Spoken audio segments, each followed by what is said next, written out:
Okay, so I'm going to keep this recommendation list very simple, just 25 books because I'm 25. Just turned 25. I'm going to keep this list very simple and do 25 books that are basically the extension of my soul at age 25. So let's begin. Very simple. I'm just going. Okay, so there's no particular order. I do like the first 5 that are just like, if I was left with 5 books in the world, these are the 5 books I'm taking with me. Beautiful World, Where Are You by Sally Rooney. The Bell Jar by Sylvia Plath. One of my favorite things to do in this world is collect bell jar covers. My Year of Rest and Relaxation by Ottessa Moshfegh. This is 2 books, but I just can never mention one without the other. Martin Short. I don't even know what it's called. I just call it my Martin Short memoir, but I must say my life as a humble comedy legend. This one is not as well known, and I recommend it. Like, it's like, he's just amazing. And then the other one is Steve Martin, Born Standing Up. I love the title, but these 2, you can't read one without the other. They don't, like, they're just best friends. Only Murders in the Building is my favorite show. I've seen their comedy special live. Like, I love these old men. I love old men humor. Father of the Bride, Cheaper by the Dozen too. Eugene Levy's mentioned a lot in this. Him and Martin Short were best friends before they were famous. I just love the SCTV and the SNL, 70s culture, the stand-up comedy, all the old men like Dan Aykroyd, John Candy. Like, the history of SNL and the original like SCTV Toronto, the National Lampoon, like, I am turned into like a 70-year-old man when it comes to that stuff. And like the Saturday Night movie that came out this year, I was all over that. Like, yeah. So, but I think these 2, like, a big life lesson. Anyways, they're just 2 of my favorite people in this world. I highly recommend these 2. I'm counting that as 1, but counting as 2, no. Those ones are 2 books in this 25 list, but one when I say like 5 of my part of my soul. Oh, what's gonna be the 5th one? Okay, I'm gonna do Eve Babitz. This kind of book represents, I picked this one because it's my favorite from her, and it's her most popular. I think Black Swans is highly up there as well. I also really liked Sex and Rage. Like, her whole, this is representing her whole, I know discography isn't the word for musical artist, but I'd like to be a little inaccurate and just, yeah, her whole discography. I don't know what the word is, but I know it's like starts with an O, but I'm just gonna say discography.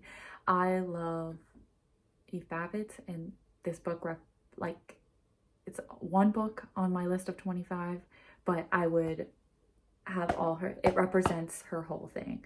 I love Eve Babitz. One thing when I did, so this was the first book I read by her, and when I first read it, I was like, oh, like, I really wanted to like Eve Babitz, but it didn't really, like, I didn't, yeah. But I kept reading all her books, and each book I started to like it more and more and more. I honestly just felt like she told the same story over and over again. So it just felt like a friend who is, you know, when you're with a friend, she just tells you a story that she doesn't realize she told you, and it's just, yeah, she's just like a, how would I describe it? Just a friend who tells you the same story over and over again, but in the most like loving way. Like, she's told you a story and she's telling it again and again. Every time you go get coffee, she's like, oh my god, let me tell you a story, and it's the same story over and over and over again, just slightly different. That's what Eve Babitz is, but you love it no matter what. Eventually, yeah, so I kept reading all her books, and then after I finished all her books, all her works and everything, I decided to reread this one, and like, literally I read it in 1 day. I felt like I was just talking to a friend. And so this is definitely my favorite book by her, but it was funny that when I first read it, I wasn't in love with it. But then when I read it a year and a half later, after reading all her books, it's one of my favorite books, and I literally put it in my 5, like soul, and yeah. Okay. So we're at 6, that's 6. 7, I'm going to say, because we just talked about Eve Babitz, I'm going to talk about her best friend, Joan Didion. This, again, this represents all her books. 2024 was my year of Joan Didion. I like read like every single book by her.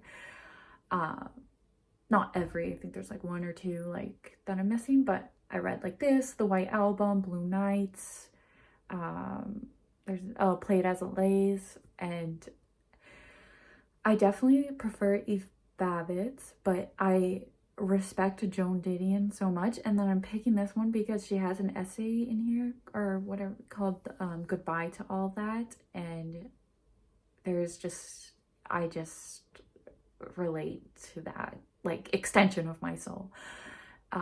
So highly recommend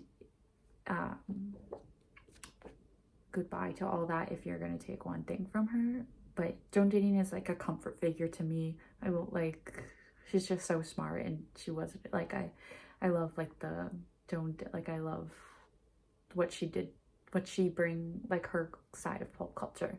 But yeah, so now it's gonna be random from here, nothing, just whatever book I pick up next. 1, 2, 3, 4, 5, 6, 7. Okay, number 8 is Elvis Me by Priscilla. Love the book, and I love the movie even more. This is the most recent one I read, Madonna in a Fur Coat. I'm not gonna... Sabahattin Ali. Love this book. Open Water. Love this one. Blue Sisters by Coco Mellors. I love my sister, and I love this book. I love sisterhood. I would say this is the female Iron Claw, and then Iron Claw is the male Little Woman. I can't split up the books. I love them for 2 completely different reasons, but Cleopatra and Frankenstein, I love this book. Emily Ratajkowski, My Body. Literally the last essay about her giving birth changed my life. It deserves a separate shout out, Conversations with Friends. And I am adding this. Beautiful World, Where Are You is on its own, but this represents this and Normal People. I still need to sit with Intermezzo before I add that to this 25, but yeah, this and Normal People kind of go together. I'm lending out my copy of Normal People right now, so I don't have it with me, but yeah, to me they're like a sister duo. But yeah, this deserves a separate shout out. In 5 Years, very good, classic. A Little Life, The Goldfinch. I prefer this over The Secret History, sue me. The Unabridged Journals of Sylvia Plath. The first half. The second half, I'm still getting through it, but the first half I'm including in the list. It just changed my life. That's it. Yeah. Another Nora Ephron. Again, this is one book, but I would including her whole thing behind this and her movies. I am Nora Ephron until I die. And R.I.P. Imagine all the movies and books that we could have gotten if Nora Ephron was still alive. Like, I think her dying in like 2010 or 12 or something was the worst thing that can happen to the world. Because, not the world, but movies and rom-coms and womanhood. Love you, Nora. Brain on Fire. I love this book. Pamela Anderson's memoir. She did a book signing at the old bookstore I used to work at, and that says Natasha. She is just as beautiful as in person. I love this book. It's not the, like, yeah, love her. She's one of my biggest role models in life. Yeah, don't count her short. Go see The Last Showgirl, go watch her documentary, read this book. Yeah, I look up to her almost as much as I look up to my mère, my French grandmother. Yeah, and that is not close because my grandma is like up there, but Pamela Anderson, you're next on the list of role models. I also love my mom, but we love our moms just as much as we are critical of them. Okay, and I'm excited for my daughter to be, one day, to have a daughter and her be just as critical to me. That's what mother and daughter relationships are like. Next, a complete change of subject. A very punchable face, Colin Jost. He's very smart, very funny. Valley of the Dolls, very good. Just Kids by Patti Smith. If you need something to inspire you to get back into your creativity, and like, it just, I didn't even, like, it just made me want to get into like my creative side, like, and just, yeah, so good. Okay, and then next is the copy. I don't have it with me, it's downstairs, but The Virgin Suicides, it is downstairs on my downstairs shelf with my sister's books. My dog is sleeping downstairs and I don't want to go downstairs to wake her up. And then, so I'll have a little, I'll show you, I'll go wake her up later and have a little thing.